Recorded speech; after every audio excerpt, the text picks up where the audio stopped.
All right, welcome back here on the show. We just heard from Derek Morgan, the Titans linebacker, talking with John Burton. Titans, of course, getting set for training camp coming up later at the end of the month. And one of the guys that's going to make a big impact on that, obviously, is Taylor Lewan, number one pick a couple years ago. He's got to be the guy on the left side for this Titans offensive line. And then you've got Jack Conklin on the right side. It's going to be very important that the Titans push together that offensive line, and it really becomes cohesive because they want this to be a more balanced offensive attack, and they want to be able to take some of that pressure off of Marcus Mariota. He showed so many flashes last year in year one, and essentially he did it without a running game. Without a running game that he could rely on, without anybody focusing on stopping the running game. He didn't have a ton of weapons to throw to. Delanie Walker obviously was a Pro Bowler, maybe the best tight end in the NFL last year, but the wide receivers didn't step up for Mariota. So it is going to be paramount that this offensive line finally comes together and that they can run with Derrick Henry, with DeMarco Murray, and that they can protect Mariota and allow him to do the things that he does best without having to throw it all on his arm and his capable right shoulder this year. That's going to be very important. And the defense, we obviously just heard Derek Morgan talk. I expect this defense to be much improved this year. I think they're getting better up front. I think that linebacker core is pretty solid, and if they can stay healthy, Morgan healthy, Orakpo healthy, I think they're going to be able to get after some quarterbacks this year, and it's not going to have to all be with blitz pressures. I think they're going to have some guys that are capable to just rush and cause offensive lines and quarterbacks problem. The question still to me is on the back end. Jason McCourty presumably back healthy. Will it be Parrish Cox or Bryce McCain on the other side? How's the safety position going to look with Denoris Searcy in year two? Rashad Johnson comes in from Arizona on a one-year deal, but you also have Kevin Byard, kid out of Middle Tennessee, that was so good down there, such a ball hawk. He comes into the equation now, but is he ready in year one? How does that safety position play out? I think most people think it'll be Searcy and Johnson, at least at the beginning, and Byard will then get some other action for this team.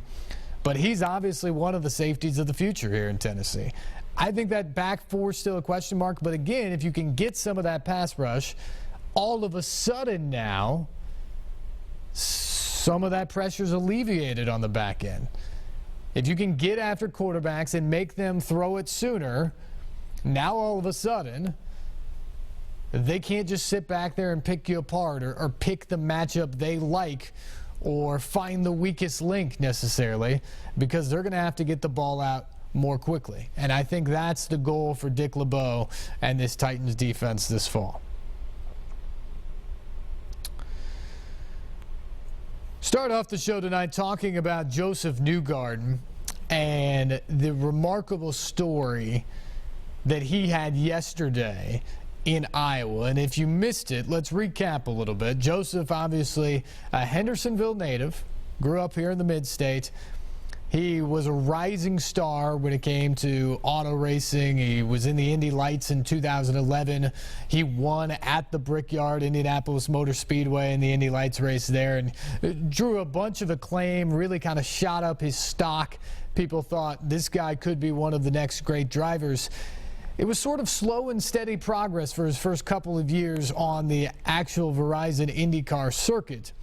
But last year he broke through with a couple of wins, really shot up the point standings, had his best year to this point.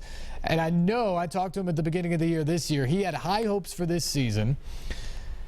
He got off to a little bit of a slow start, but this Ed Carpenter Racing team has really given him some good cars as of late, and he's had a bunch of good showings, a bunch of top tens. He went to Indianapolis, ran probably the race of his life. He should have won the 500, but a fuel gamble by Alexander Rossi won him the greatest spectacle in racing, and I know Newgarden was totally bummed out about that, but thought, I can definitely do this moving forward.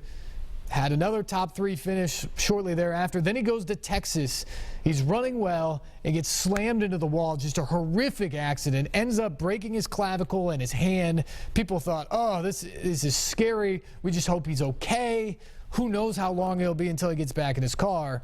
He hasn't missed a race. And yesterday at Iowa, less than a month after that horrifying crash, he ran away from the field, winning an IndyCar record leading an IndyCar record 282 of the 300 laps, while winning his 3rd career race, first of this season, and moving all the way up to 2nd in the IndyCar points standings. And last night, he talked with our John Burton via satellite after his big win in Iowa.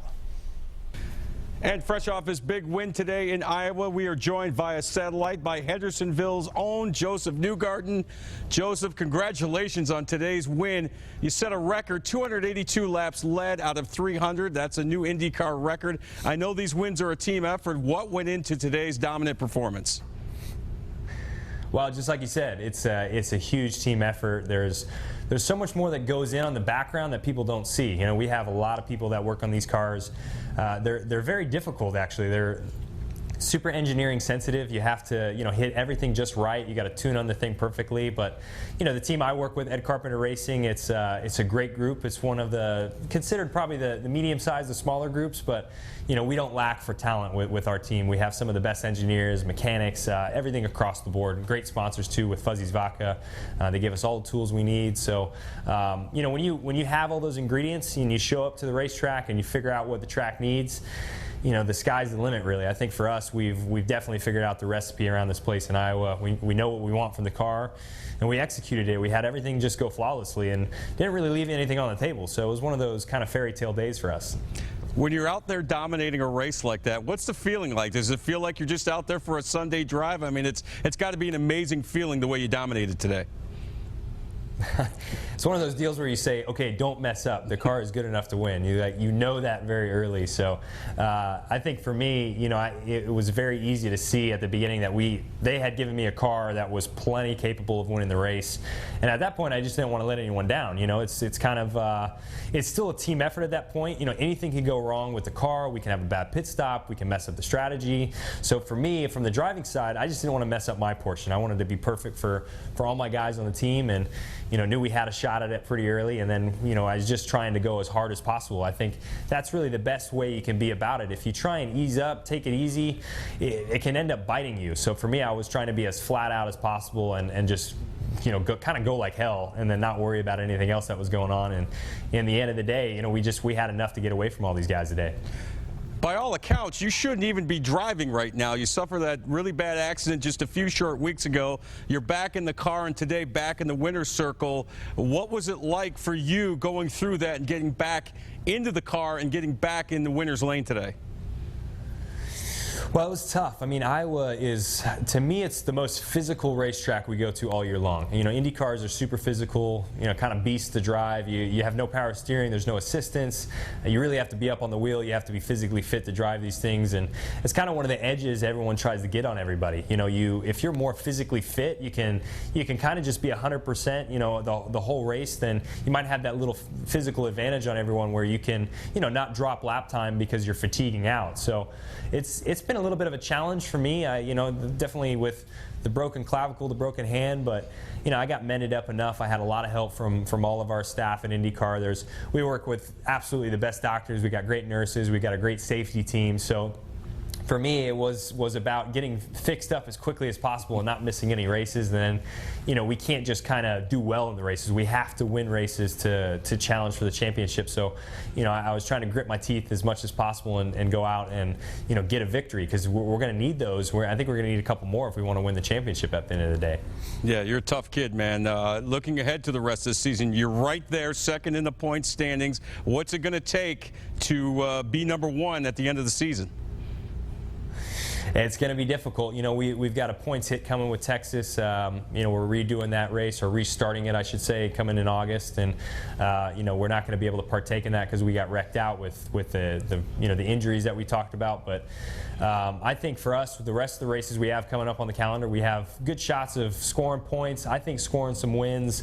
So, you know, for us, we have to make sure we get as many points as possible before Texas. Probably take that points hit and then go to the finale in Sonoma, and it's a double points race. So then, you know, anything can happen. So as long as we're close enough, I think we'll have a shot at challenging for it. Well, as you know, Joseph, everybody here in Middle Tennessee, very proud of you. Congratulations again on today's win, and thanks so much for joining us tonight. I appreciate it. Thanks, guys.